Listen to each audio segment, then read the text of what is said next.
नमस्कार मित्रों, मैं Rajeev Mishra social research foundation में आपका बहुत बहुत स्वागत करता हूं और आपको बताना चाहता हूं सोशल रिसर्च फाउंडेशन उच्च शिक्षा में शोध प्रशिक्षण के लिए लगातार तत्पर रहता है और इस क्रम में हम 6 अंतर्राष्ट्रीय रिसर्च जर्नल्स का प्रकाशन लगातार कर रहे हैं। मित्रों, जर्नल्स की जो गुणवत्ता है उसका प्रमुख कारण है हमारा रिव्यू प्रोसेस। हम अपने पेपर को डबल ब्लाइंड पीयर रिव्यू पद्धति के आधार पर रिव्यू कराते हैं, तमाम एक्सपर्ट्स के पास भेजते हैं और उनके द्वारा अनुशंसित होने पे ही वो पेपर आगे प्रकाशित होता है। इसी कड़ी में सोशल रिसर्च फाउंडेशन ने एक नई शुरुआत करी है, वो है ओपन वाइवा। इस क्रम में हम जूम मीटिंग के तहत एक्सपर्ट और लेखक को आमने सामने रखकर एक साक्षात्कार कराते हैं, जिसमें दोनों एक दूसरे से अनभिज्ञ होते हैं, खाली उनके पेपर एक दूसरे के पास होते हैं और वे अपने पेपर पर एक डिस्कशन करते हैं एक्सपर्ट से, और एक्सपर्ट उस पेपर पर साक्षात्कार पद्धति से डिस्कशन करने के बाद पूरी तरह जब संतुष्ट हो जाता है तब वह पेपर हम अपने जर्नल में प्रकाशन के लिए भेजते हैं। तो आइए हम अपनी तरह का पहला अभिनव प्रयोग करते हैं रिव्यू प्रोसेस के लिए ओपन वाइवा के रूप में।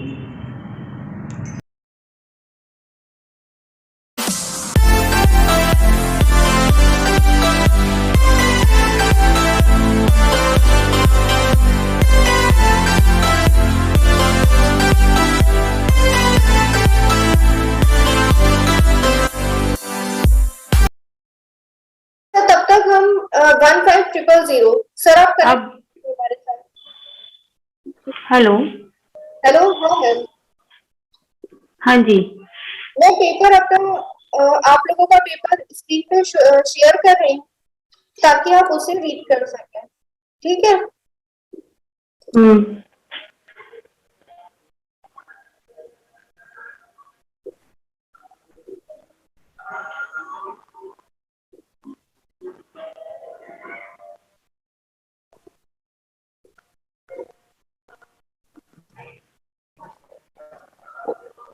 One 1549 paper title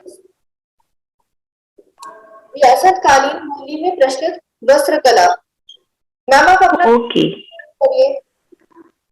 hello hello, हाँ जी, मैम आप अपना पेपर प्रेजेंट करिए। हाँ यही है पेपर। जी, एक सेकंड, जरा एक सेकंड।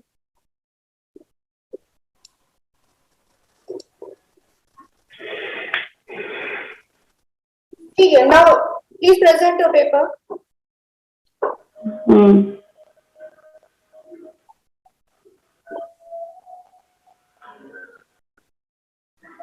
पेपर प्रेजेंटेशन स्टार्ट करूं मैं अपना? आप अपना पेपर, जी आप अपना पेपर स्टार्ट करिए प्रेजेंट करना। हाँ ठीक है, एक मिनट।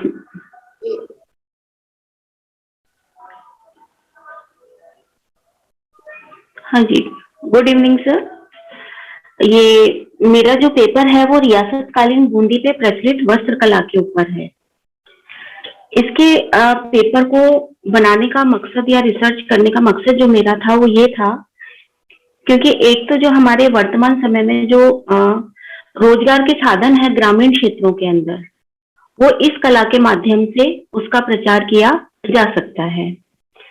अब इसके अंदर जो मुझे मुख्य समस्याएं नजर आ रही थी वो ये था कि शादी विवाह वगैरह इसमें जो हमारे कस्टम्स हैं उसको जो अभी की पीढ़ी है वो भूल चुकी है, लेकिन पुराने लोग इसको अच्छे से अभी भी याद रखते हैं और जब भी कोई हमारे कस्टम वगैरह इसमें जरूरत होती है उनके पहनावे को, तो उस समय हमारे जो युवा वर्ग है वो भागदौड़ स्टार्ट करती है, क्योंकि अब वो चाहती है कि हमारी जो पुरानी चीजें हैं, जो हमारी पहचान है, वो हमारे जो हम उसको डेली रूटीन में ना लेकर कम से कम हम अपने इसमें जो हमारे रिचुअल्स जो हैं वो हमारे जो वैवाहिक होते हैं या जन्म उत्सव वगैरह जो मनाए जाते हैं उसके अंदर इसको इंक्लूड किया जा सके और इसका विस्तार किया जा सके। दूसरा जो इस पेपर को बनाने का उद्देश्य मेरा ये था कि ग्रामीण क्षेत्रों के अंदर जो रोजगार के साधन हैं वो मुख्यतः कृषि पर आधारित हैं। जिसकी वजह से वो जमीनें का बंटवारा इतना हो चुका है कि उनके पास छोटे छोटे भूभाग बचे हैं और वो शहरों की ओर पलायन कर रहे हैं। तो उनको रोकने के लिए ही, जैसे इसी पेपर के अंदर मैंने डोरेरिया वगैरह का जो कारपेट वगैरह जो बनाए जाते थे उसका वर्णन किया है। आज भी वहां पर कारीगर हैं, लेकिन ना तो उनको बाजार मिला हुआ है, ना उनके पास इतने संसाधन हैं कि वो इस चीज को बनाकर मार्केट में बेच सके। तो इन सब चीजों को मैंने उजागर करने के लिए इस वस्त्र कला को चुना है। और इसके अंदर जो मैंने ये दिए हैं कि अलंकरण वगैरह, जो ये पहला है जरी व गोटे का अलंकरण, जो अभी वर्तमान समय में जो गोटा है, जिसमें गोटे में आपके लप्पे वगैरह चलते हैं, किरण चलती है, इस तरह का जो उपयोग है ये किया जाता है, वो वर्तमान समय में बहुत सारी साड़ियों में भी मिलता है। इसका पुरानी जो पोशाकें हैं उसमें भी इसका पाया जाता है। अब इसका निर्माण गांव की ग्रामीण जो महिलाएं हैं स्पेशली वो आराम से कर सकती हैं और एक लघु उद्योग के रूप में इसको विकसित किया जा सकता है। इसलिए इसके अंदर पूरा विवरण दे रखा है कि इसमें कौन कौन सी चीजें इस्तेमाल की जाती हैं। इसमें सोने का, चांदी का, तांबे का, इनके सबके तारों का भी इस्तेमाल किया जाता है। और दूसरा जो आपकी जो मेटल की चीजें हैं उससे भी ये पूरी तरीके से बनाई जा सकती हैं। और एक इसमें है ये रेजा का, मैं इसमें दे रही हूँ, जो मैंने थोड़ी देर पहले आपसे जिक्र किया था उसके बारे में, कि रेजा के अंदर ये होता है कि वो एक तरह से कारपेट होता है जो कि कॉटन का है और बहुत ड्यूरेबल रहता है। वो ठंडक भी प्रदान करता है और डस्ट वगैरह इससे भी वहां की रक्षा करता है। एक है मसूरी साड़ी, जो कोटा डोरिया के नाम से भी जानी जाती है। वर्तमान समय में इसका जो है मार्केट, अभी जैसे अभी हाल ही कुछ समय पहले तमिलनाडु ने भी इस क्षेत्र के अंदर ऑर्डर दिया है इसको, इस मसूरी साड़ी पर। तो ये भी एक बहुत बड़ा रोजगार का हमारे यहाँ का साधन है। और इसके बारे में पूरा दिया हुआ है कि ये कैसे क्रय विक्रय किया जाता है व्यापक स्तर पर, और ये टसर वगैरह इसका निर्माण किया जाता है। बूंदी ने रियासत ने इसमें किस तरीके का सहयोग प्रदान किया, इसके बारे में मैंने फिर इसमें जिक्र किया है। फिर उसके बाद ये नेक्स्ट जो मेरा ये टॉपिक आता है इसमें ये है, सॉरी सर एक मिनट, इसके अंदर फिर ये आता है जरी गोटे का है, आभूषण है, फिर ये ओढ़नी है, कुर्ती कांचली वगैरह है। हर क्षेत्र के अंदर इसके अंदर मैंने इसमें पूरी तरीके से जिक्र करने का प्रयास किया है। और डिटेल करूं क्या सर मैं इसका? हेलो हेलो जी, आप अपना प्रेजेंट करते रहिए जहां तक कि आपको लगे कि जरूरत है। जी मैं पूरा शॉर्ट में बोल दिया है मैम।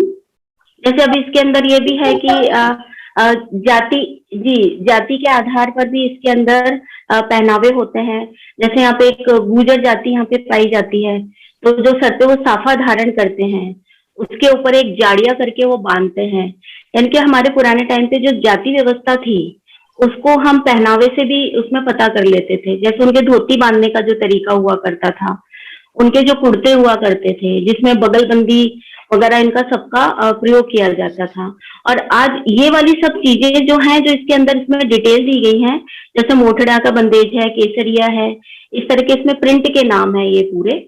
तो इसके अंदर मेरा ये उद्देश्य है इसका ये लिखने का या कहने का कि ये जो अभी साड़ी वगैरह जो लेटेस्ट फैशन जो चल रहा है उसके अंदर भी इसकी बहुत डिमांड है। कुल मिलाकर लास्ट में मैं मतलब इसमें यही कहना चाहती हूँ कि इसमें जो बूंदी के अंदर प्रचलित हैं वो उनको आज फैशन के दौर से जोड़कर और हमारी पुरानी परंपराओं को जीवित रख के एक तो ग्रामीण क्षेत्रों में रोजगार का उपलब्ध हो सके और उनका पलायन रोका जा सके। इसके अंदर फिर बंदेज वगैरह के बारे में बताया गया, जैसे मोटड़िया का बंदेज है, फिर ये सावन के अंदर जो लहरिया पहना जाता है, तो इसमें जो कलर है जैसे कसुमल कलर है, तो कसुमल वैसे केसरिया, ये यहाँ का स्थानीय वर्ड है, लोकल लैंग्वेज आता है ये इसमें पूरा। फिर ये समुद्र, फिर लहरिया जो होता है उसके अंदर भी 3-4 तरह के लहरिये होते हैं। जैसे समुद्री लहर होता है और इंद्रधनुषी लहर होते हैं जिसमें 7 रंगों का उजागर कर दिया जाता है। और फिर ये मतलब जाति के आधार पर भी इसमें अलग अलग इसमें पूरा बताया गया है।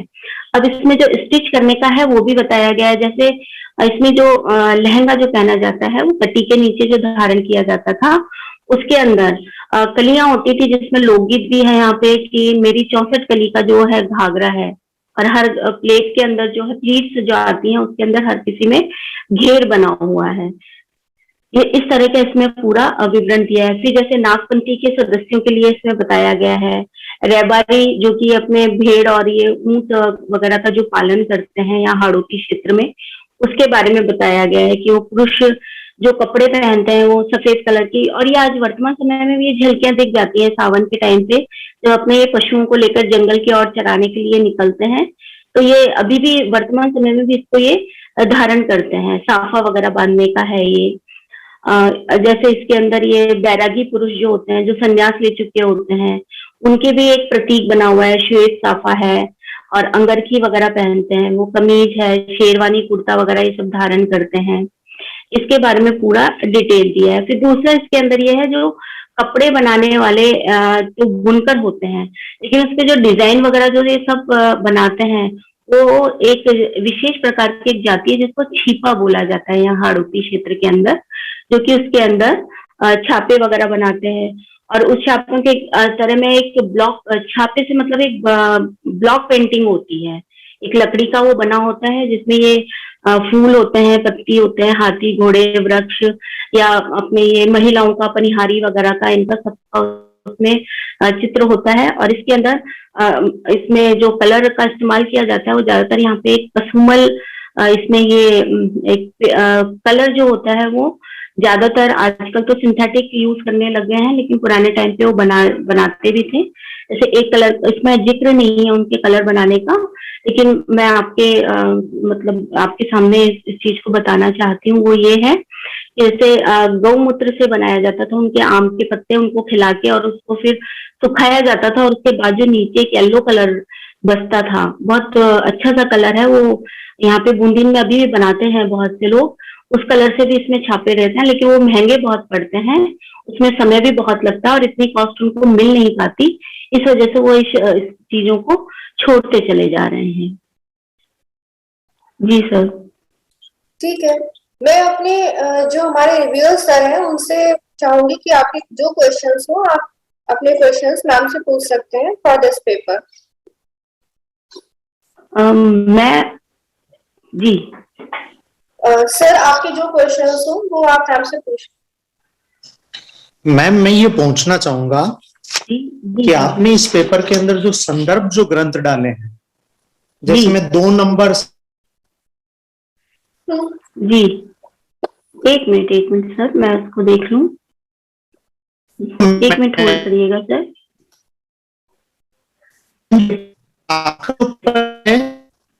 सर आपकी आवाज क्लियर नहीं आ रही। जी सर, नंबर 2 अब आ रही है मैम से। मैम आप देखो, आपने जो संदर्भ ग्रंथ के अंदर जो 2 नंबर डाला है। जी 1 मिनट सर, ये पेपर मेरा इसमें खोल लूं मैं एक बार वर्ड्स में। मैम देखिए मैंने स्क्रीन शेयर किया हुआ है। 1 मिनट, ठीक है, मैं आती हूँ वहां पर ही। जी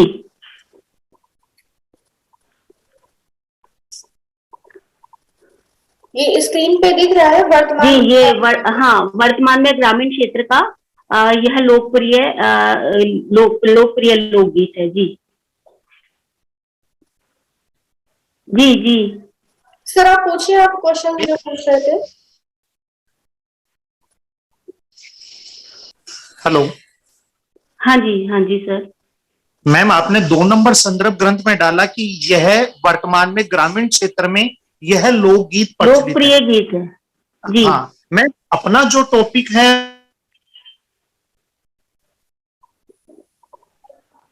वस्त्र कला पर है सर, उसके ऊपर, इसको आप कैसे बताना चाहते हैं सर? ये जैसे हमारे अंगरखी पे मंडिया दादर मोह, यानी कि जो इसके अंदर प्रिंटिंग का वो बता रखा है ना उसमें, कि वो जो छिपा लोग थे वो क्या क्या वो बनाते थे, ये उस चीज को पूरा बता रहे हैं। ये उससे लोकगीत से ये पता चल रहा है कि उस टाइम पे अंगरखी वगैरह पे या जो भी वहां पर इस्तेमाल ये की जाती थी ब्लॉक पेंटिंग के अंदर, ये चीज मैं इसमें डिस्कस करना चाह रही थी। मैम दूसरा मेरा ये है कि आप एक बार निष्कर्ष को पढ़ो, आपने केवल 1 लाइन के अंदर इसका निष्कर्ष निकाल दिया। विलुप्त वस्त्र कला को जीवित कर स्थानीय जनों को रोजगार प्राप्त करना एवं पलायन रोकना। मेरे अनुसार एक जी। अच्छा सा शोध पत्र होगा, उसमें कम से कम 3 से 4 लाइन मैडम निष्कर्ष की होनी चाहिए, और कम से कम जी 3 जी से सर। 4 लाइन ये अध्ययन के उद्देश्य की हाँ होनी चाहिए। तो सर, मेरा ये बिल्कुल सुझाव, मैं, है ना। हाँ जी, जी जी जी, आपका सुझाव बिल्कुल मैं बताइए मेरे सर आप। 2-4 सुझाव है, मेरे 2-4 जी सुझाव जी है। जी एक तो जी आपने टॉपिक बहुत अच्छा लिया है, नो डाउट। जी सर। आपका जो सारांश है वो मुझे सबसे बेस्ट लगा इस पूरे पेपर के अंदर। थोड़ा सा जी एक थैंक तो यू आप अपना जो टॉपिक की जो हेडिंग जो है, इस हेडिंग जी को और हम अच्छा इस तरीके से बना सकते हैं, जैसे कि रियासत कालीन बूंदी में प्रचलित वस्त्र कला। आपने यहाँ पर इसको स्टॉप कर दिया। मैम इसको पूरा जी लो, जी जी। वस्त्र कला का एक ऐतिहासिक अध्ययन। और अच्छी इसकी हेडिंग हमारे लिए ये हो वस्तुकार सकती का है। एक पहली ऐतिहासिक चीज तो अध्ययन। आप इस पेपर में अध्ययन, जी या जी इसको नए तरीके से हम ये ले सकते हैं कि बूंदी में जी प्रचलित वस्त्र कला का ऐतिहासिक अध्ययन, डबल डॉट लगाकर जी। हम लिख सकते हैं रियासत काल के विशेष संदर्भ में। बूंदी सर में ये एक प्रचलित वस्त्र मिनट, कला का हाँ जी, एक मिनट मैं बूंदी में नोट कर लूँ प्रचलित, सर। हाँ जी बिल्कुल सर। मैम नोट कर लो आप। हाँ जी बूंदी सर। में प्रचलित वस्त्र कला का जी जी ऐतिहासिक अध्ययन, डबल डॉट लगाओ, जी रियासत सर। काल के विशेष संदर्भ में। जी सर, थैंक यू सर। इससे क्या होगा मैम, अपना जो टॉपिक जो हम बताना चाह रहे हैं उसमें थोड़ा सा वेटेज बढ़ेगा। दूसरा अच्छा ये है जी मैम, सर। जी सर। जो कीवर्ड है जी वो आपने कुछ भी इसमें नोट नहीं किया अभी तक, तो वो थोड़ा सा एक आप देखना इस पेपर के अंदर। ठीक ठीक मुख्य ठीक शब्द सर। कीवर्ड खाली जी पड़े जी मैडम। दूसरा इस जी पेपर में मैडम आप एक चीज और ऐड करो कि आपने बताया जी कि सर। देखो गुर्जर जाति है, ये दूसरी जाति है, हम रोजगार के जी अवसर जी प्रदान कर सकते हैं। तो हम इसमें जी लास्ट के अंदर एक निष्कर्ष से पहले हम ये ऐड कर सकते जी हैं कि इस कला को प्रोत्साहन से संबंधित क्या आपके सुझाव है। क्योंकि देखो मैम, कला के ऊपर, वस्त्र कला के ऊपर आपको खूब चीजें मिल जाएगी, लेकिन इस जी कला वर्तमान में क्या प्रासंगिकता है, ये सबसे इंपॉर्टेंट जी इस पेपर का एक पार्ट रहेगा। तो आप इसमें थोड़ा सा जी कला को प्रोत्साहित करने वाले सुझाव ऐड कर दे तो वो और भी अच्छा हो जाएगा मैम। जी जी जी बाकी सर, आपका हम ये पूछे पेपर, थे इसमें हेडिंग हेडिंग डालने की तो जरूरत नहीं है ना सर, डायरेक्ट हम उसमें निकाल दें जहाँ पे नहीं नहीं पेपर एंड हो रहा है नहीं उसके नहीं बाद। नहीं नहीं नहीं नहीं मैम, कोई हेडिंग की जरूरत नहीं है। बाकी जी अध्ययन का उद्देश्य, निष्कर्ष, इसमें आप 2-2 जी 3-3 लाइन और ऐड करो मैम, काफी कम मैटर है। और जी जी दूसरा जो संदर्भ ग्रंथ जो सूची है मैम, जी इसमें आप सेकेंडरी सोर्स का और प्रयोग कर सकते हो। जैसे अपने राजस्थान जयपुर से निकलती है राजस्थान हिंदी ग्रंथ अकादमी की काफी बुक्स निकलती है, तो जी सर। उन बुक्स की आप सूची देकर उनमें इस टॉपिक को देकर आप 5-7 यदि और बुक्स ऐड करेंगे तो मैं जानता हूं कि अच्छा होगा। जैसे आपने प्राथमिक सोर्स तो इसमें लिए हैं कि महाराजा लक्ष्मण जी सर, सिंह की डायरी प्राथमिक। से ये लिया जी गया है, तो जी आप यदि 5-7 बुक्स और ऐड कर दोगी तो इसमें थोड़ा सा अच्छा जी रहेगा। मैम कभी भी यदि हम रिसर्च पेपर लेते हैं जी जी जी तो रिसर्च पेपर के अंदर एक सबसे बड़ा पार्ट होता है रिव्यू लिटरेचर, जी यानी सर। कि जी सर, बिल्कुल। जी इस टॉपिक के ऊपर पहले क्या काम हो चुका है, हमें कभी भी जी इस रिव्यू ऑफ लिटरेचर को नजरअंदाज नहीं करना चाहिए मैम, क्योंकि उससे ओके हम ओके। बाकायदा अपनी सत्यता को सिद्ध करते हैं इस रिव्यू ऑफ लिटरेचर से कि देखो ये इसमें काम हो चुके, लेकिन मैंने इसमें ये नई चीज ऐड करी है। तो आप एक तो रिव्यू ऑफ लिटरेचर इसमें ऐड कर दो मैम, और अच्छा आपका ये जी टॉपिक हो जाएगा। एक आप जी इसके अंदर जो भी संबंधित द्वितीय स्रोत की जो बुक्स है वो ऐड कर दो, जी और शोध का जी उद्देश्य और निष्कर्ष इसमें 2-2 3-3 लाइन और ऐड कर दो, आपका अच्छा पेपर है मैम। ठीक है। बाकी मैंने आपको बताया कि आपका जो सारांश जो था वो मुझे सबसे बेस्ट लगा, जिसको हम ये कह सकते हैं कि एक प्रकार से हमारा आईना इस पेपर का। जी बाकी बहुत अच्छा आपने प्रयास किया। जी, thank you sir, thank you तो सर। सर आपके सुझाव के लिए भी धन्यवाद सर, बहुत बहुत। सो फर्स्ट रिव्यूअर सर आपके क्या कमेंट्स हैं इस पेपर के लिए? हाँ मैडम, आवाज आ रही मेरी? जी बिल्कुल, आपकी आवाज जी आ रही जी है। हाँ, ये अभी मैं इनको सुन रहा था। सुझाव तो काफी कुछ सर ने दे दी है कि क्या क्या उसमें अमेंडमेंट्स होने हैं। हाँ संदर्भ ग्रंथ के संदर्भ में मैं भी सोच रहा था, बाकी सर ने आपको बता दिया। हाँ लेकिन सर। जैसे मेरा एक एग्जाम्पल है, इनको बता दूं मैं इन्होंने लिखा है कि ये एक लोकप्रिय गीत है, ठीक है ना। मैं उस क्षेत्र का नहीं हूं, मुझे कैसे पता चलेगा कि कौन सा आपने संदर्भ ग्रंथ लिया और कौन सा वो लोकप्रिय गीत है? जब ये पेपर आपका हाँ मैडम, मतलब राजस्थान का नहीं हूं, ठीक है ना। जो उस क्षेत्र का होगा उसको तो समझ में आएगा कि आप किस संदर्भ की बात कर रहे हैं, लेकिन जब ये पब्लिश होने जाएगा वो क्वेश्चन मार्क लगाएगा कौन सा गीत है ये, तो उसकी लाइन हम कुछ लिखते हैं वहां पे कि किस गीत की बात हम कर रहे हैं।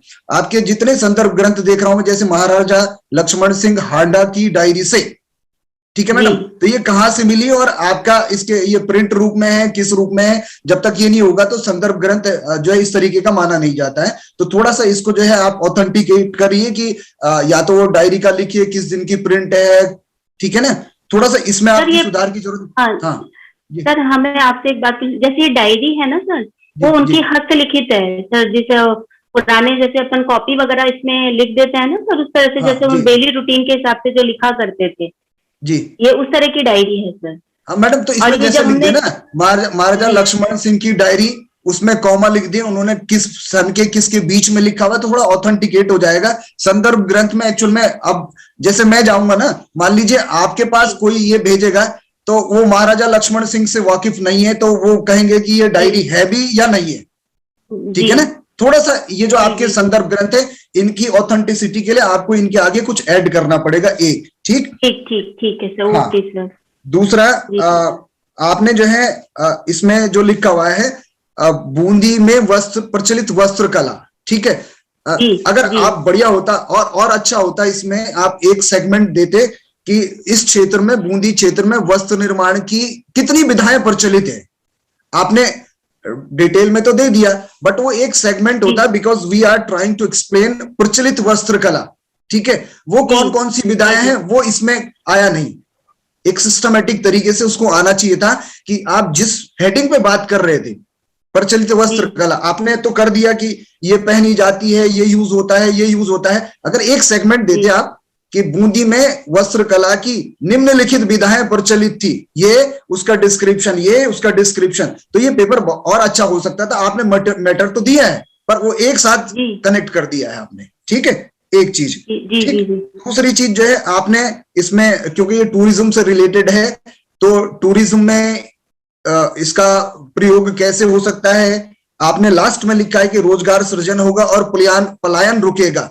तो हम कहते हैं हमारी फाइंडिंग्स, रिसर्च पेपर में हमारी कुछ फाइंडिंग्स आती हैं, आप उसको जरा एक टॉपिक के अपनी फाइंडिंग्स को करते कि अगर हम इसको ऐसे प्रिजर्व करेंगे तो रोजगार के ये अवसर सृजित हो सकते हैं, ठीक है ना। क्योंकि रिसर्च पेपर में हम एक लाइट डालते हैं जिसको हमको जो है हाईलाइट करना है, तो ये अगर थोड़ा सा फाइंडिंग्स वाला सेगमेंट आप डाल दें तो शायद ये और भी बेहतर हो सकता है, ठीक है। आपने मटेरियल अच्छा कलेक्ट किया है, एक सिस्टमेटिक थोड़ा सा इसको रूप प्रदान कर देंगे तो it will be better for you, it will be better for those who will go through this paper, ठीक है। Thank you very much. बिल्कुल बिल्कुल sir, I agree, thank you.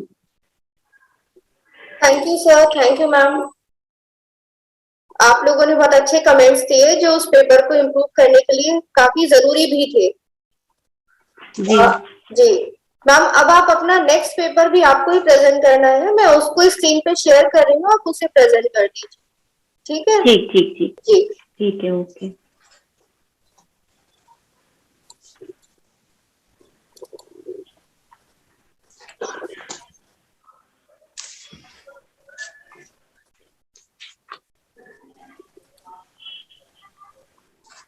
$15,250 paper number.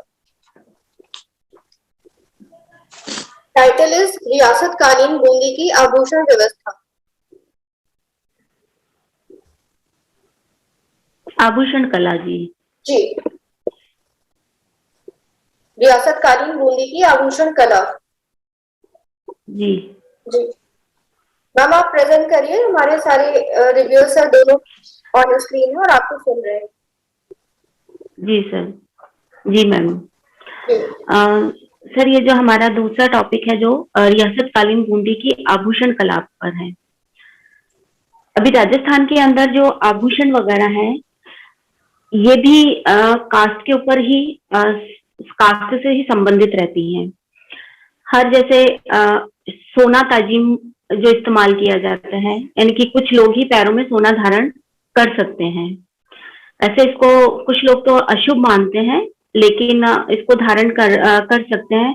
खासकर ये राजपूत वगैरह जो होते हैं, ये पैरों में पायल वगैरह इनका सबका इस्तेमाल कर सकते हैं। तो उन सब चीजों को नजर में लेते हुए इसका भी मुख्य जो उद्देश्य वो ये है कि जो हमारे ऑर्नामेंट्स का जो मार्केट है, अभी हम प्रेजेंट टाइम पे देखते हैं, उसके अंदर जो पुराने जेवर हैं जो पहने जाते थे, उनका बहुत अधिक प्रचलन हो रहा है। अब इसके अंदर जो धातुएं इस्तेमाल की जाती हैं वो कीमती धातु हैं, लेकिन इसको सुनार वगैरह या जो इसका निर्माण करते हैं वो तो इसका आसानी से कर सकते हैं, लेकिन इसका अब एक दूसरा प्रतीक रूप हमारा इस्तेमाल किया जा सकता है, जैसे तांबे वगैरह का इसमें बनना शुरू हो गया है, और अपने कौड़ियां जो मिलती हैं उससे भी इसका निर्माण होने लग गया है। तो उसके बारे में मैं इसके अंदर पूरा बताया है, जैसे पौची है, बंगड़ी है, कमनियां है, ये जो गले वगैरह में इसमें धारण किया जाता है उसके ऊपर। इसके अंदर फिर जो कटी बंद के जो आते हैं, कमरबंद वगैरह जो आते हैं। दूसरा जो शीश पे धारण किए जाते हैं, जैसे राखड़ी है, रखड़ी है, बोर है, और ये अलग अलग क्षेत्र के हिसाब से अलग अलग वो हो जाते हैं। जैसे भील जाति वगैरह ये बोर ज्यादा पहनते हैं, जो आगे से तीखे मुंह का रहता है। और इसके बाद ये राखड़ी आती है। राखड़ी के साथ ही मिलने वाले वो शीश फूल हैं, और उसी के साथ जो झेले वगैरह ये जो धारण किए जाते हैं। दूसरा ये सुरमंग व टीका, इसमें जो पहना जाता है, टीका एक गोल सिक्के की तरह बना हुआ रहता है।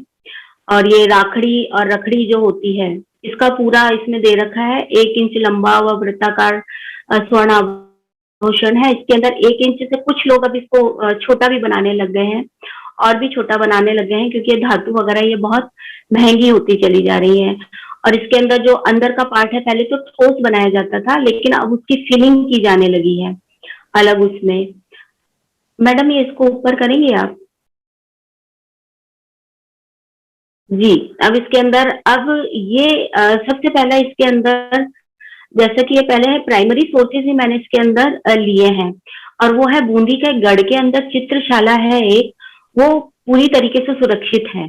उसके अंदर जो पेंटिंग वगैरह जो बनाई गई है, उसमें जो आभूषण बनाए गए हैं, उससे सारी ये चीजें, और अभी भी वहां पर बहुत से ऐसे हैं जो फैशन डिजाइनिंग वगैरह का इसका जो काम कर रहे हैं, वो वहां पर जाते हैं उनकी फोटो क्लिक वगैरह करके, और उसका निर्माण भी कर रहे हैं। बूंदी क्षेत्र के अंदर ही बहुत से ऐसे लोग हैं जो इसके अंदर इसका निर्माण कर रहे हैं, और उनको वहां पे, क्योंकि बूंदी के अंदर जो फॉरेन लोग जो हैं वहां के, अभी सर्दियों के टाइम पे वहां पे विजिट करने आते हैं, तो उनको एक अच्छा रोजगार का साधन मिला हुआ है इससे।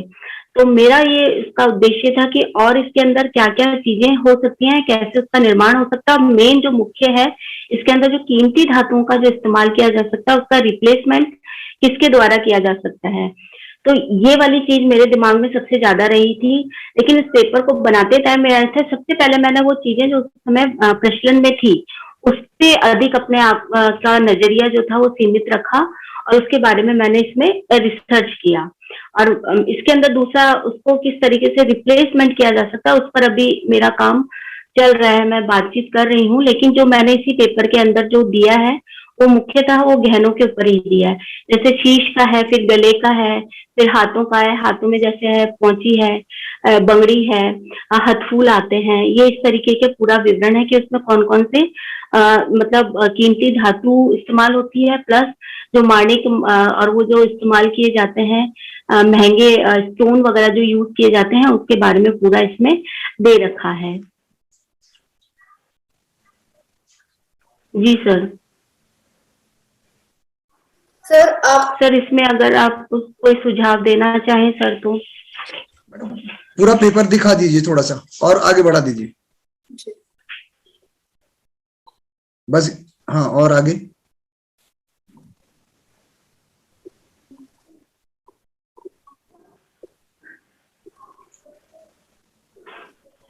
सर उद्देश्य और निष्कर्ष। हाँ ठीक है मैडम, ठीक, मैं वही देखना चाह रहा था, मेरे पास कंप्लीट है। ठीक है मैम। मैडम मैं बोलूं या सर बोल रहे पहले? सर आप पहले बोलिए। हाँ उसके बाद। हाँ ठीक मैडम। इन्होंने अभी जो अपनी बात रखी शोध पत्र से संबंधित, सुन के तो मुझे बहुत अच्छा लगा आपके विचार में जो चल रहा था रिसर्च का, लेकिन वो आपके पेपर में रिफ्लेक्ट नहीं हुआ। इस वाले पेपर में आपने लिखा हुआ है बूंदी की आभूषण कला, और आपके जो एब्स्ट्रैक्ट है वहां पे आपने बहुत क्लियर लिखा हुआ है, इस काल में आभूषण जाति को दर्शाते थे, जो आज भी देखे जा सकते हैं। ठीक है ना? आपने जो पेपर दिया है हमारे पास, उसमें हमको आभूषणों की पर्याप्त जानकारी प्राप्त हुई, लेकिन उन आभूषणों से सामाजिक आभूषण कला में परिलक्षित जाति व्यवस्था, इसका वर्णन आपने कहीं नहीं किया। एक हेडिंग होना था, क्योंकि हाँ जी जी जी जी सर, बोलिए सर प्लीज। आपने अपने एब्स्ट्रैक्ट में लिखा हुआ है कि इस काल में आभूषण जाति को दर्शाते थे, यानी कि आभूषण कला से जाति व्यवस्था परिलक्षित होनी चाहिए थी। ठीक है ना? वो आपका एक पैराग्राफ इसमें ऐड नहीं होगा, तो जो हमारा टॉपिक है वो जस्टिफाई नहीं होगा। एक चीज ध्यान दीजिए, उसको जरूर जोड़िए इसमें। ठीक, दूसरा जो है आपने एक्सक्यूज मी सर, जैसे इसमें हमने एक वो झेला मुर्की गुजरों में पहनते हैं, वो इसमें स्पष्ट किया हुआ है सर। नहीं, जाति मैडम, ये खाली गुज्जर बोल रहे हैं, जाति व्यवस्था हमारी बड़ी जटिल है। उस जाति व्यवस्था को कैसे परिलक्षित करते थे, ये हमारा जो है इतिहास और टूरिज्म का एक पार्ट है कि हमारी जो जाति व्यवस्था है, ब्राह्मण, क्षत्रिय, वैश्य, शूद्र, उसके तहत आप जो है आभूषण कला कैसे परिलक्षित करती है, अलग अलग है सबके। मैं समझ रहा हूँ आपका मंतव्य बहुत अच्छा था, लेकिन वो टॉपिक आया नहीं, उसको आप ऐड करिए तो ये पेपर बहुत ही अच्छा हो जाएगा। एक, ठीक है ना? दूसरा जो है, हाँ, एक दूसरा जो है आपके पेपर में पहले पेज पे भी शीश फूल, ये सरमंग, टीका, रखड़ी और राखड़ी, ये दूसरे पेज में भी एज इट इज रिपीट हो रखे हैं। सेकंड पेज में एज इट इज रिपीट है। देखिए, शीश फूल पहले वाले में ये बगैर ब्लॉक के हैं, दूसरे वाले में ये ब्लॉक के अंदर आ गए शीश फूल, सुरमंग, टीका, रखड़ी। ठीक है ना? ये थोड़ा सा मेरे को, क्योंकि जब हम कोई चीज अपने एब्स्ट्रैक्ट में तो सॉरी सर, ये तो ब्लंडर मिस्टेक हुई है सर हमसे। ठीक है? अच्छा, दूसरी चीज, जब हम अपनी बात कहते हैं ऑब्जेक्टिव में, तो रिसर्च में हमारी कोशिश होनी चाहिए कि जो बात हमने कही उसको जस्टिफाई कर लें। यहां आपने जस्टिफाई नहीं किए, वो फाइंडिंग और सुझाव आपके इसमें भी छूटे हुए। ठीक है ना? तो इनको ऐड कर दीजिए, तो ये पेपर आपका निसंदेह बहुत बेहतरीन हो जाएगा जी। बाकी सर करेंगे कमेंट जी। सर, ये संदर्भ ग्रंथ सूची में भी वही चीजें ध्यान में रखें सर हम, क्योंकि इसमें भी हमने प्राइमरी मैडम इसमें आपने फिर भी ठीक दिया। देखिए, बूंदी गार्ड रिकॉर्ड महकमा अंबार बस्ता नंबर 74, ये जस्टिफाइड होगा। ठीक है ना? ऐसे वहां वो भी अपनी डायरी में भी उन्होंने कुछ लिखा होगा, या उसका फ्रंट पेज आपको रखना पड़ेगा जब कोई मांगेगा जी। जी ठीक है सर।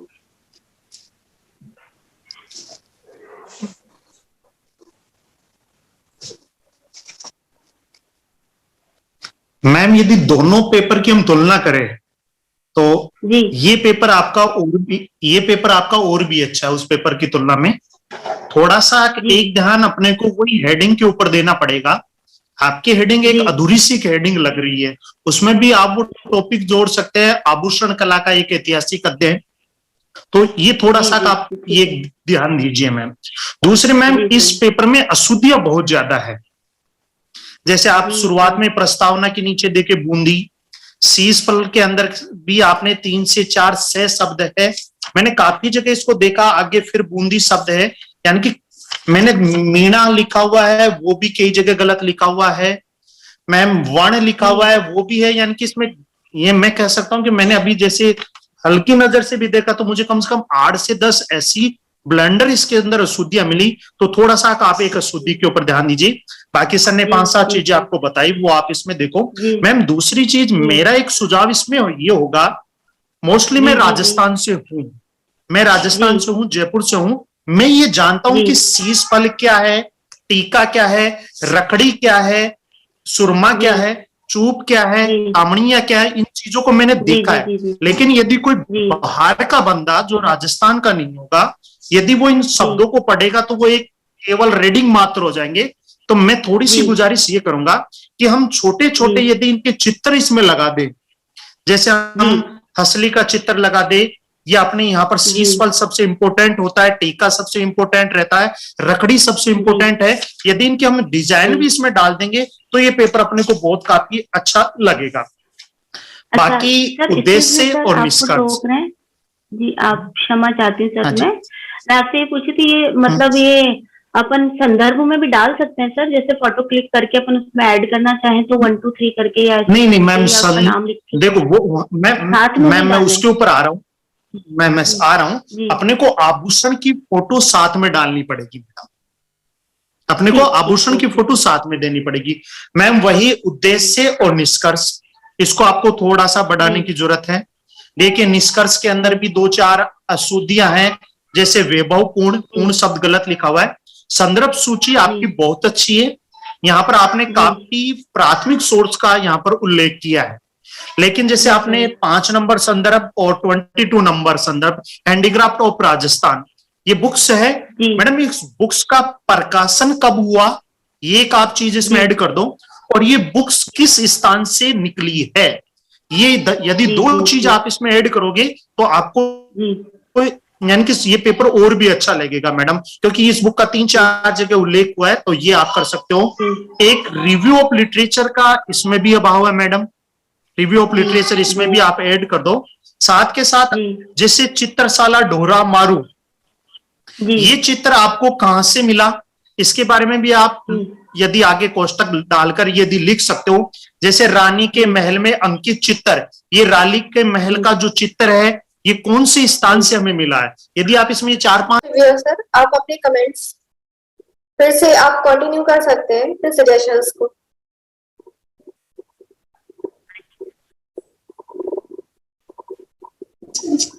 मैम लाइन पर आ गई हैं। मैम जो 2-4 चीजें मैंने बताई थी वही थी मोस्टली, बाकी तो और कुछ नहीं है, बाकी सर ने बता दिया था काफी कुछ। हाँ बिल्कुल। मैं पेपर थैंक यू। मुझे जरूरत है शेयर करने की या ना करूँ सेम पेपर को?